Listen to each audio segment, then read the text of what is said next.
गेल्या 2 दिवसापासून पाहिलं तर बीड जिल्ह्यामध्ये मोठ्या प्रमाणात अतिपावसाने अतिवृष्टी झालेली आहे. अनेक गाव पाण्याखाली गेले इथं, अनेक रस्ते व्यवस्थित झाले. स्वतः धनंजय यांनी काल 2 दिवसांनी पाणी केली होती. आज माझ्यासोबत त्यांनी देवीचं दर्शन घेतलं.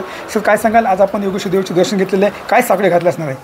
खरं तर या अतिवृष्टीमुळं शेतकऱ्यांचं जे नुकसान झालं आहे ते अभूतपूर्व नुकसान या ठिकाणी मी पाहतो आहे. या अगोदर अनेक अतिवृष्ट्या पाहिल्या, पण ही जी अतिवृष्टी सलग 3 दिवसानंतर येते, त्यामुळं गावाच्या गावं आजही पाण्याखाली आहेत. शेतात पाणी आहे, कुठलंही पीक आता शिल्लक राहिलेलं नाही आणि नदीकाठच्या जमिनी सर्वच्या सर्व खरडून गेलेल्या आहेत. याबाबतची माहिती आम्ही माननीय मुख्यमंत्री, माननीय दोन्ही उपमुख्यमंत्र्यांना दिलेली आहे.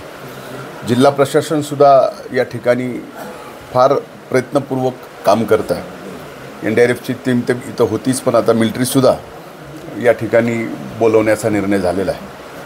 आष्टी असो, पाटोदा असो, शिरोर असो, गेवराई असो, बीडचा काही भाग असो, माजलगावचा काही भाग असो, परळी तर जवळजवळ अर्धा भाग असो, अंबाजोगाईचा वरचा भाग असो, केजमध्ये बऱ्याच मांजराच्या नदीच्या बाजूच्या सर्वच ठिकाणी सर्वदूर अतिवृष्टी झाली. ही सलग 3री अतिवृष्टी आहे. ह्या 12 दिवसातली ही 3री अतिवृष्टी हा बीड जिल्हा भोगतो आहे. त्यामुळं यामध्ये प्रशासनाने बाकी कुठल्याही गोष्टीचा विचार न करता जास्तीत जास्त प्रशासन नुकसान झालेल्या शेतकऱ्यांचं साठी मदत करेल अशी माझी अपेक्षा. आज कॅबिनेटची बैठक पण झाली सर, त्या बाबतीत मला काय बोलता येईल? नागरिकांना काय आवाहन करणार आपण? मी एवढंच सांगेल की आत्ता जी अतिवृष्टी आहे त्या अतिवृष्टीच्या मध्ये संबंध अशा परिस्थितीत नैसर्गिक आपत्तीमध्ये हे सरकार पूर्णपणानं आपल्या पाठीशी आहे. किती जरी नुकसान झालं तर ते नुकसान हे सरकार आपल्याला भरून देईल असा माझा विश्वास आहे.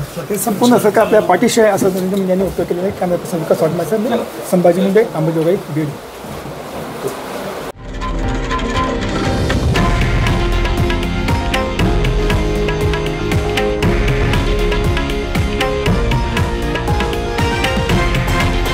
हे आहे देशातील नंबर 1 न्यूज नेटवर्क आणि आपण पाहत आहात TV9 मराठी, एकमेव.